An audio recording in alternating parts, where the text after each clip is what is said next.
Hello, good afternoon, friends. So, today we're going to discuss one more remedy with a case. It's a case of a female around 49 50 years of age, and she came with the complaints of dysfunctional uterine bleeding, and which was not getting controlled with the regular line of treatment, regular allopathic medicines.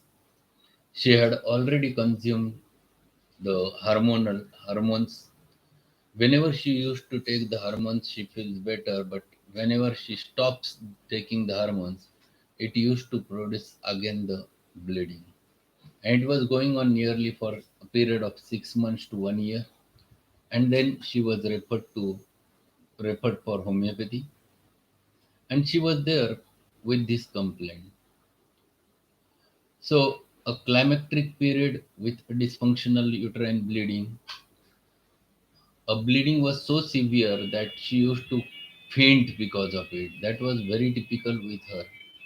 She used to get faint. She used to get affected so much.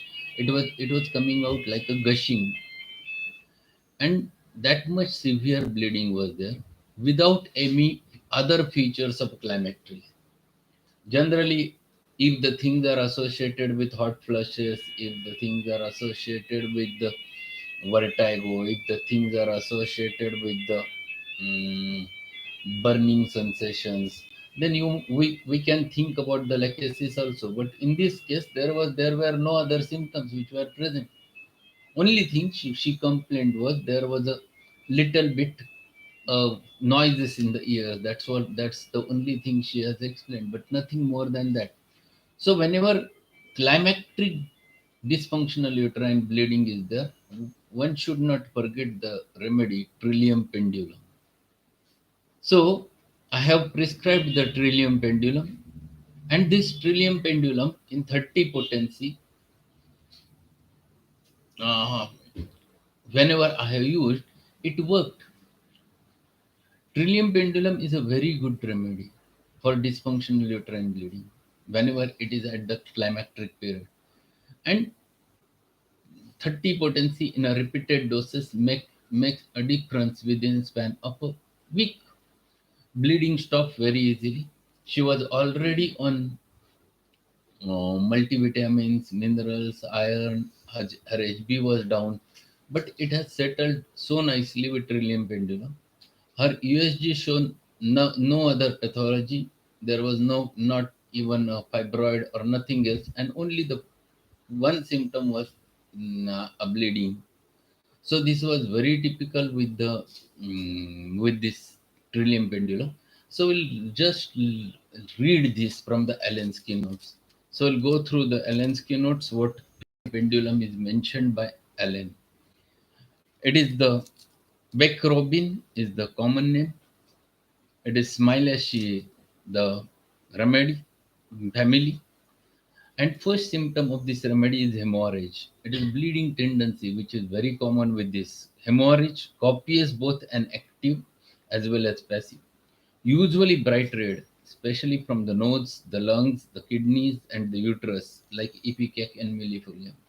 Yes, ipecac, it is very clearly a bright red bleeding is there, but with ipecac, the thirstlessness is characteristic. With ipecac, there is a associated nausea is characteristic.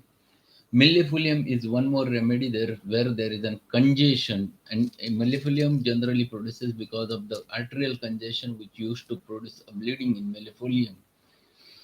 Tendency to putrescence of the fluids. So very important thing which he explains over there, putrescence. It is an infective focus, putrescence, septicemic part. So tendency to putrescence of the fluids, epistaxis, profuse, passive, and again a bright red. So there is no bleed. There is a bleeding without any pain. Then bleeding from the cavity after extraction of the tooth. Generally, we used to prescribe arnica or hemamelis, the creosote. This is one more remedy to stop the bleeding from the teeth. See the menses, what he mentions. Menses profuse every 2 weeks, lasting week or longer, like calcareous, after overexertion or too long ride. So one important feature is that overexertion itself is responsible to produce a very severe dysfunctional uterine bleeding. There is flooding with fainting, lot of bleeding, flooding with fainting, severe bleeding. So gushes of blood comes out. That is very characteristic of this remedy. Menorrhagia, long-lasting menses. Flow is profuse, gushing, bright red, at least movement. Slightest movements affects the flow, and like a sabina is also there. The slightest movement itself is responsible to produce the menorrhagia. Menorrhagia from displaced uterus. This is again very important. Menorrhagia from displaced uterus, change in uterine placement. Then at the menorrhagia, at the climacteric, and every 2 weeks, dark clotted blood. Two more remedies he has mentioned for comparison: class 3 bursa pasteuris and Astilagomedis. Class 3 is a very important remedy whenever there are uterine fibroids are there. You can think about the class 3 bursa pasteuris. Astilagomedis is also having the same thing. Hemoptysis, the incipient thesis with a bloody sputum in advanced stages of copious purulent expectoration and troublesome curve. So this is again one important thing. Incipient thesis. The thesis means tuberculosis. Incipient means होऊ घातलेला. It is bound to affect, or sometimes it is in the early stage of the thesis. Whenever the sputa is bloody, in advanced stages also with the copious purulent expectoration and troublesome cough, this remedy. So miasm itself gets cleared. This remedy is from the tubercular miasm. Sensation as if hips and small of back were falling into the pieces. This is very important. So it is associated with severe backache, especially at the sacroiliac. Yes, it is given over there. Sacroiliac synchondrosis, where falling apart wants to be bound tightly as if bones of pelvis were broken, like aeschylus. We have discussed on that day, aeschylus. But aeschylus, it is specifically a sacroiliac rheumatism. It is not rheumatism. It is bleeding generally associated with the complaints of the back. So, uterine complaints associated with the severe backache, the excruciating backache, specifically at the sacroiliac junction, this remedy is a very, very important remedy. As if bones of pelvis were broken, like aeschylus, with a severe hemorrhage from the blood, from the uterus. Profuse uterine hemorrhage at climacteric, flow every 2 weeks.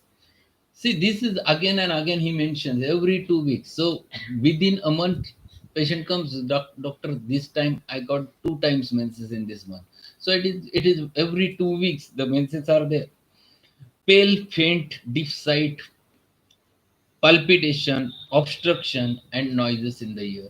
All these features are because of the gushing of blood, because of the hypotension, the palpitation develops, because of the hypotension, the deep-sightedness develops, because of the hypotension, the ringing in ears comes, a vertigo appears. So this is like a formica rufa. Formica, you can get these features, that buzzing and ringing in the ears.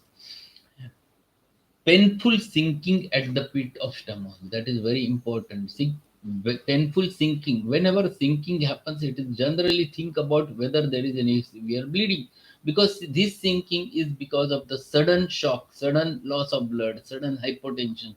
Such types of sinking feeling always happens to be there. So dysfunctional uterine bleeding without so much marked pathology, but a bleeding more at the climacteric, one should not forget this remedy, that is the Trillium Pendulum.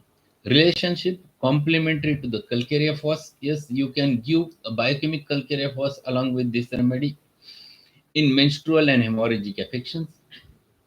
Compare cinchona, belladonna, calicarbonicum, millepulium, lachesis, sepia, sulfur, thlaspi, and astilago. Out of which the cinchona is again for bleeding tendency, belladonna is acute congestive bleeding. Kalikap is one more remedy where it is very close to the backache, the sacroiliac backache, the back gives out, that already we have discussed with the Kali carbonicum. Millefolium is one of the important remedy for the bleeding tendencies where there is a arterial congestion is much more marked. Lachesis is generally a climacteric bleeding happens to be there, but which is dark clotted associated with typical climacteric features you can get over there in lachesis. Sepia is also a remedy for the climacteric problems, hormonal disturbances with a typical depression, sadness, moroseness, which you can get with the sepia. Or sepia is also an indifferent remedy. Sulfur is one more remedy which he mentions over there, antisori, but this remedy is typically a tubercular mythum. Claspia and Astilabo already we have compared. So a short remedy given by Allen over there, but this remedy is a very useful in your day-to-day practice whenever the climacteric ladies comes with the DOB without any severe pathology, but a bleeding tendency. One must not forget the Trillium Pendulum. So thank you very much for attending session. The Kajal, very much thanks. We'll meet again whenever time permits. If time permits, tomorrow we'll be there with one more remedy. Thanks a lot.